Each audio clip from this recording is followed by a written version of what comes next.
То, что происходит в этой истории, приведет вас в шок, потому что никто не может себе представить, что сын способен тащить собственную мать за волосы, как будто она мусор.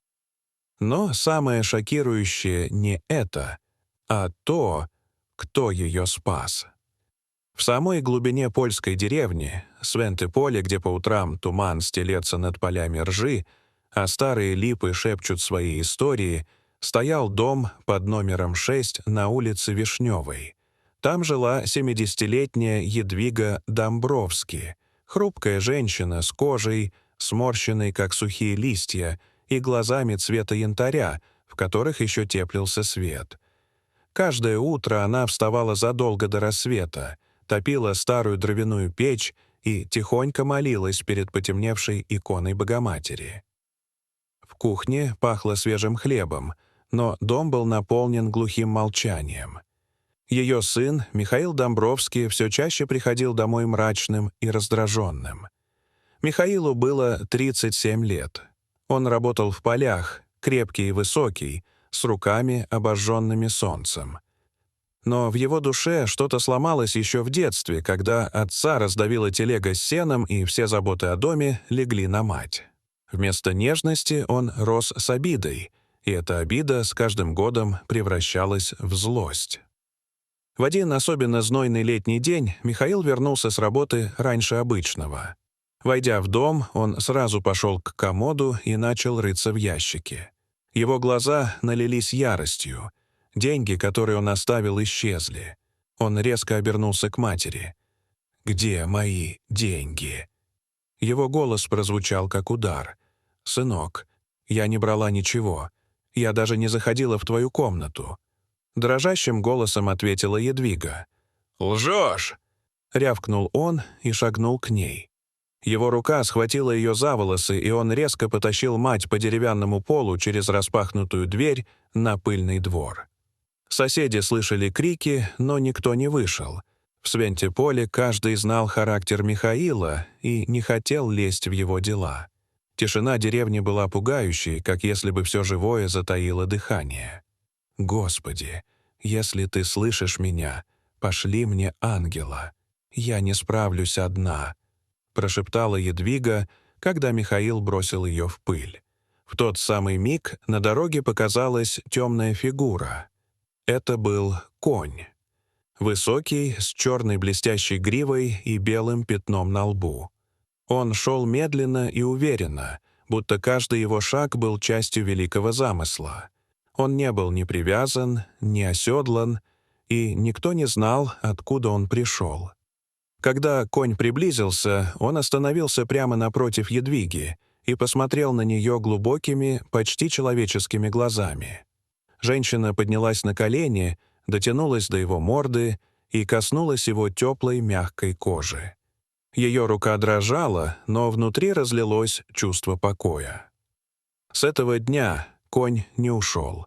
Он ложился под старой липой во дворе и дремал там каждую ночь, словно сторож. Михаил сначала пробовал прогнать его, кидал камни, хлопал в ладоши, но конь не реагировал. Только смотрел на него спокойно и прямо. Этот взгляд не осуждал и не прощал, но заставлял увидеть себя самого. И это пугало Михаила сильнее любого наказания. Несколько ночей подряд Михаил почти не спал. Он метался по комнате, слыша, как конь ходит во дворе. А однажды он выбежал, пошел по дороге, ведущей к заброшенным мельницам за деревней. Там, среди пахнущих пылью полей, он упал на колени и закричал: «Боже, зачем ты дал мне такую добрую мать, если я стал чудовищем?» Ветер донес до него тяжелое дыхание. Михаил обернулся и увидел коня, стоящего в нескольких шагах. Взгляд животного пронзал его насквозь.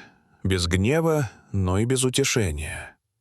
В этом молчании Михаил почувствовал, как изнутри что-то тает, как будто он впервые за много лет смог дышать по-настоящему. Вернувшись домой, он увидел мать, сидящую у калитки. Ее глаза блестели слезами. Он упал перед ней на колени и, как когда-то в детстве, прижался к ее ногам. «Прости меня, мама, прости меня», — рыдал он.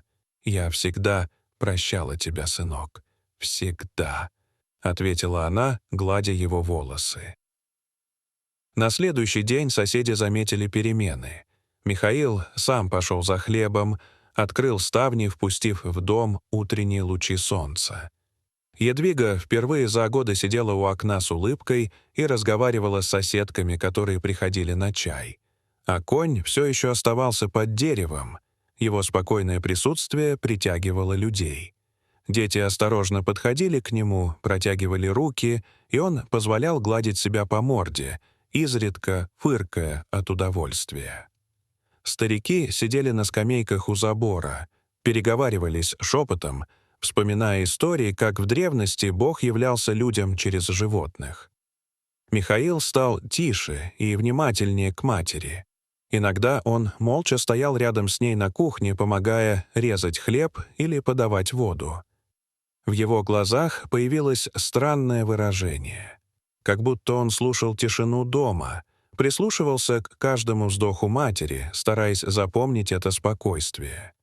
Несколько раз он даже встречался взглядом с конем, и в эти минуты его сердце начинало биться, как в детстве, быстро, больно, но уже без злости. Скоро в деревне стали говорить о чуде. Люди из других сел приезжали в Свентеполе, чтобы увидеть коня и посидеть под деревом. Кто-то молился, кто-то просто оставлял цветы. Однажды молодая женщина, неспособная родить, провела ночь у дерева и вскоре забеременела. Ее муж с благодарностью поставил у дерева маленький медный крест. Местные начали собираться по вечерам и вместе петь старые песни, которых никто не слышал здесь со времен войны. Едвига и Михаил жили теперь иначе. Вместе в мире, где не было больше страха и криков. Каждый вечер они зажигали свечу и молились за тех, кто, как они когда-то, чувствует себя забытым. Их дом стал местом, куда шли за утешением и надеждой.